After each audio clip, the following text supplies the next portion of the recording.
परम पुरुष पूर्ण धनी सच्चे सामर्थ सतुर सत्यानंद दयाल की दया और सतगुरु की प्यारी साथ संगत। देवी और सज्जनों, आप सबका गुरु दरबार में बहुत बहुत स्वागत है। महापुरुष कहते हैं, सो ही गुणवान सो ही बड़भागी, जो रघुवर चरण अनुरागी। कि उन जीवहंसों के बहुत बड़े भाग होते हैं जिनको सच्चे गुरुओं का सत्संग सुनने को मिलता है। सत्संग की एक घड़ी आदि से ही याद, तुलसी संगत साध की कटे करोड़ अपराध। एक घड़ी से आधी घड़ी गुरु भक्ति में जा, सत्संग की पल भली जम का धक्का ना खा। सत्संग जीव का सुधार करता है। हमारा जो पापी मन है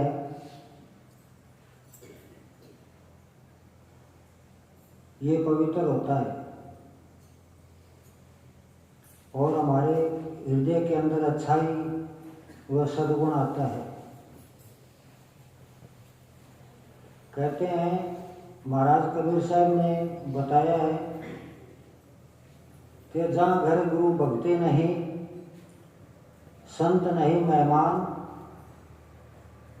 वहाँ घर जम डेरा दिया, जीवत भय नुकसान। कि जिसके घर में गुरु भक्ति नहीं होती,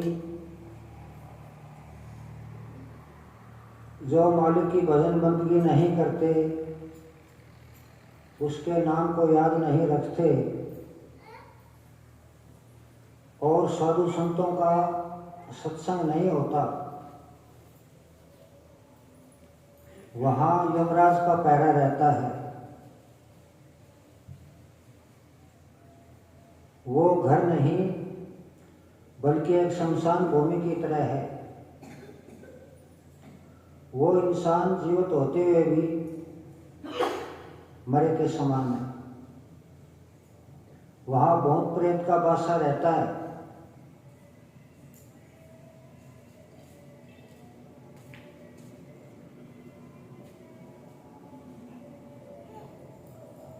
ये संसार आवागमन का मेला है। मन के साथ बंधी हुई आत्मा सृष्टि के जोखिम भरे काल के देश में भटकती रहती है। दुखों और मुसीबतों के सागर में बार बार गोते लगाती है।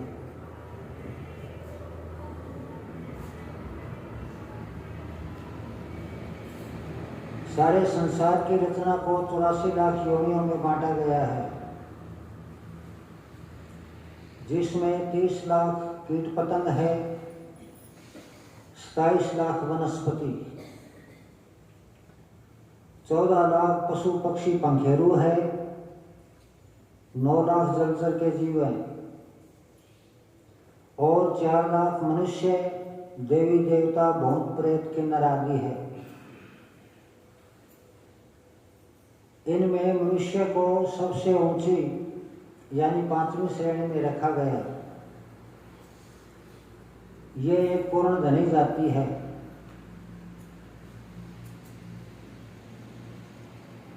सारी त्रिलोकी में मनुष्य की शान निराली है। ये परमात्मा का रूप है। जितने भी देवी देवता है वो भी इंसानी चोड़े को पाने के लिए तरसते हैं। सत्संग और संतों के दरबार में सेवा करने के लिए देवी देवता भी कामना करते हैं।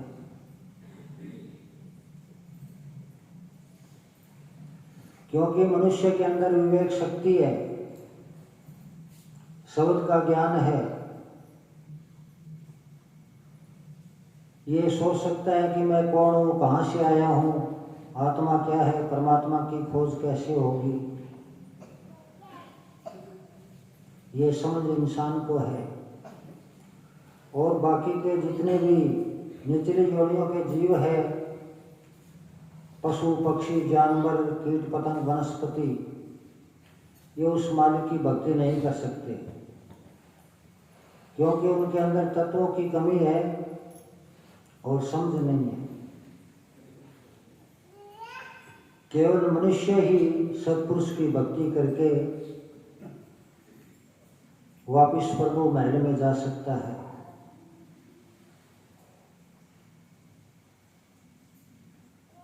जो इंसान संतों की शरण लेकर अपनी सूरत को अंदर प्रभु के नाम से जोड़ लेता है, वो आवागमन के दुखों से आजाद हो जाता है। संतों का मार्ग इतना आसान है कि इस पर युवा, बालक, बूढ़ा, जवान, पुरुष, स्त्री, स्वस्थ व्यक्ति, रोगी, निरोगी, सब बिना किसी कठिनाई के चल सकते हैं। इसमें ना तो धर्म बदलना पड़ता है, ना घर बार छोड़ना है, और ना ही रहन सहन का ढंग बदलने की आवश्यकता है। और इस मार्ग में ना किसी प्रकार के कर्मकांड व रीति रिवाज का सहारा लेना पड़ता है। ये सहज मार्ग है। सहज का मतलब कि किसी शरीर में किसी प्रकार की पीड़ा पीड़ा दुख तकलीफ नहीं होती, शरीर को कष्ट नहीं होता। अपने घर गृहस्थ में रहकर कामकाज करते हुए उस मालिक को याद रखना है, उसकी भजन बंदगी करनी है। परमात्मा की भक्ति करने के लिए काम छोड़ने की जरूरत नहीं है। अपना सब कुछ करते हुए भक्ति के मार्ग को अपनाना है। उठते बैठते चलते फिरते खाते पीते सोते जागते हर श्वास श्वास में उस मालिक के नाम को याद रखना है। गुरु नानक साहब जी कहते हैं, उठत बैठत सोवत जागत नाम, नानक सिद्ध भये तिसके सब काम। इसी प्रकार महाराज कबीर साहब जी समझाते हैं, जो जन बिरही नाम के उनकी गत है ये, दे से धंधा करे सिमरन करे विदे। तो किसी भी संत महापुरुष ने काम छोड़ने के लिए नहीं कहा।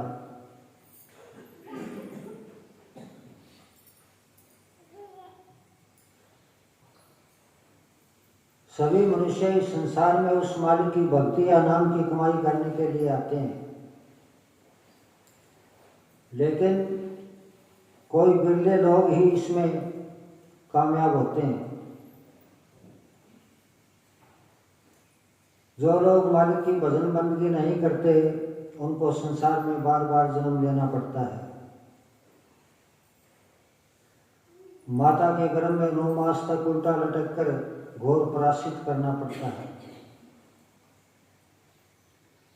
कुंभी नरक दुखों का बासा, नाक में मुख में नरक नाक में सांसा। गर्भ के अंदर जो दुख होता है वो सबसे बड़ा दुख है। उस समय आत्मा का ध्यान उस मालिक में लगा रहता है और यही ध्यान हमारी रक्षा करता है।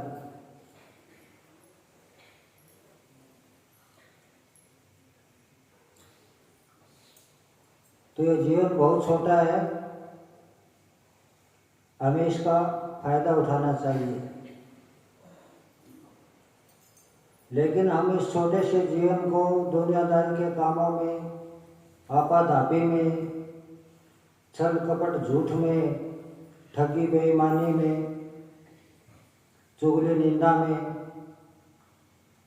बुराइयों और पाप कर्मों में बर्बाद कर देते हैं। कभी अपने जीवन के उद्देश्य के बारे में नहीं सोचते। किसी को निंदा सुनने से भी नशा होता है, उसको बुराई में आनंद मिलता है। क्यों? क्या आदत पड़ चुकी है उनको। वो निंदा करने वालों को घर घर जाकर ढूंढता फिरेगा, अरे वो कहाँ गया, वो कैसा है, उसका क्या बना है।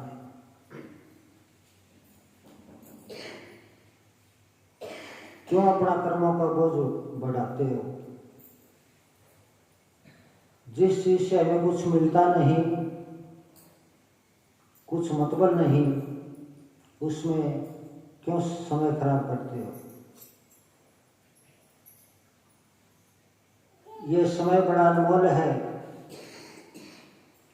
वो भी मेरा, ये भी मेरी करते करते हाथ से निकल जाता है, पता ही नहीं चलता। कब बचपना गया, कब जवानी गई, कब बुढ़ापा आ गया।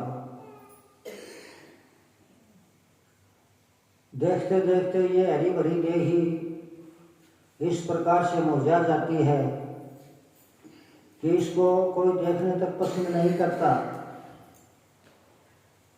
बुढ़ापे में काल महाराज हमारी दोगुनी दुर्गति करता है।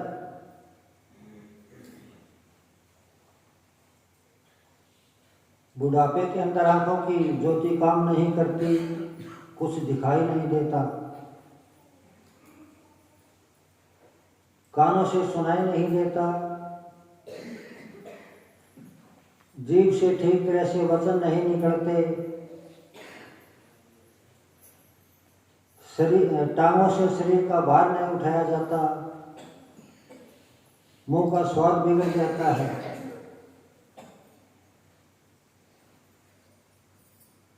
बीमारी और बुढ़ापे से ग्रस्त आदमी शरीर को घसीट घसीट कर दिन काटता है।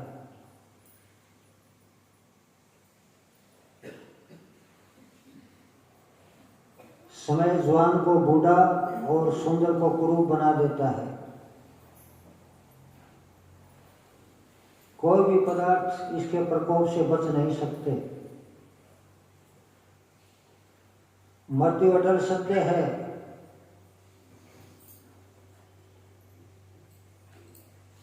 वो बच्चे बूढ़े और जवान में अंतर नहीं समझती।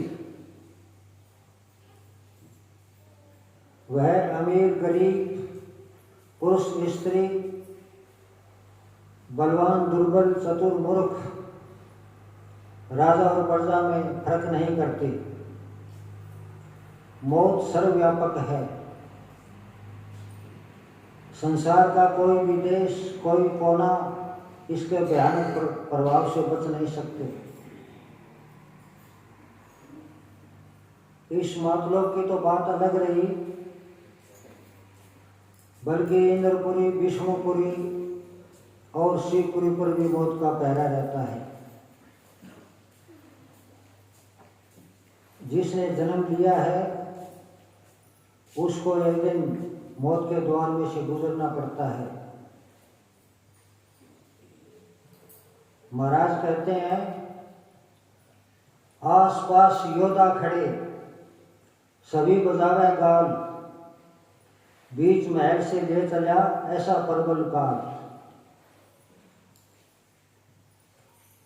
कि चाहे आप अपने आसपास चारों तरफ कितने ही बड़े बड़े सूरवीर योद्धा खड़े कर देना, वो अपनी वीरता की चाहे कितने ही डींगे हाँकते रहे, बकबक करते रहे, लेकिन इससे काल पर कोई प्रभाव नहीं पड़ता।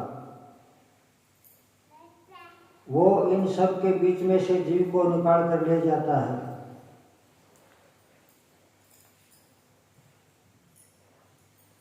धरती नापे एक पग, समुद्र करते फाल, हाथों पर्वत तोलते, उनको खा गया काल। कहते हैं वामन जैसे अवतार अपने पराक्रम और सिद्धि की बल से सारी पृथ्वी को एक पग से नापता था। इसी तरह हनुमान जी, उनके पास अणिमा नाम की सिद्धि थी। वो उस सिद्धि की ताकत से विशाल समुद्र को एक छलांग से पार करते थे और श्री कृष्ण जी अपने हाथों पर पर्वत को उठा लिया करते थे। ऐसे बड़े बड़े महारथी अवतारों को उस काल जालिम ने अपने अंदर समा लिया। तो हमारी तो औकात ही क्या है। आए हैं सो जाएंगे राजा रंग फकीर, एक सिंहासन चढ़ चले एक बंधे जंजीर।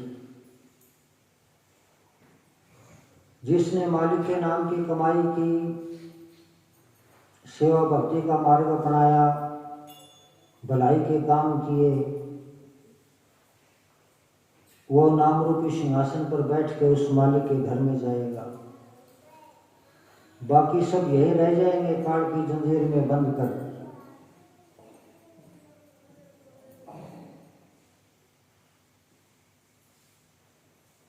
तो संतों का एक ही संदेश है, एक ही उपदेश है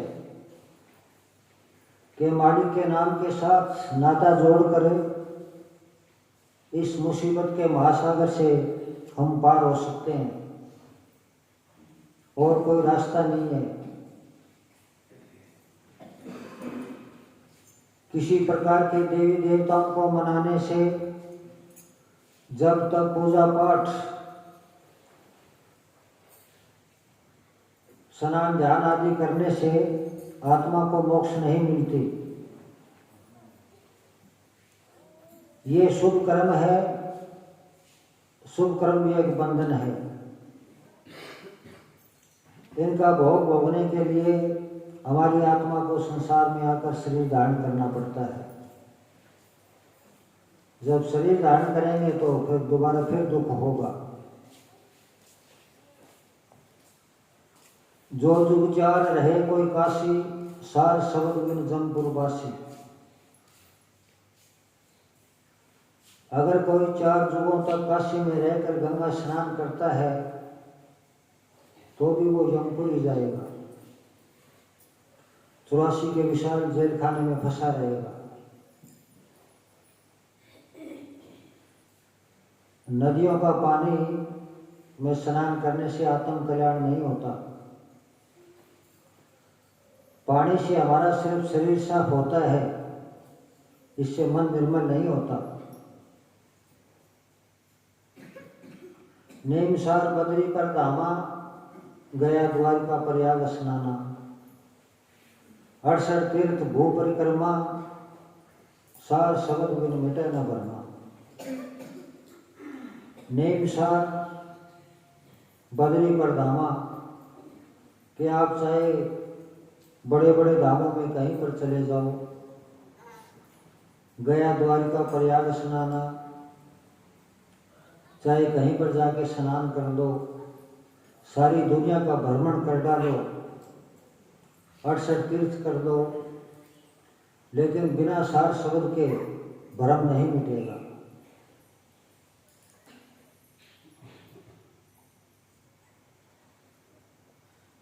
तो मालिक के नाम की जो कमाई है वो श्रेष्ठ करनी है। इसका फल बहुत ऊंचा है। ये करनी हमें त्रिलोकी से पार ले जाकर आत्मा के स्वामी सत्पुरुष और आनंद परमानंद के धाम में ले जाती है। आनंद विदाता प्यारे आसन।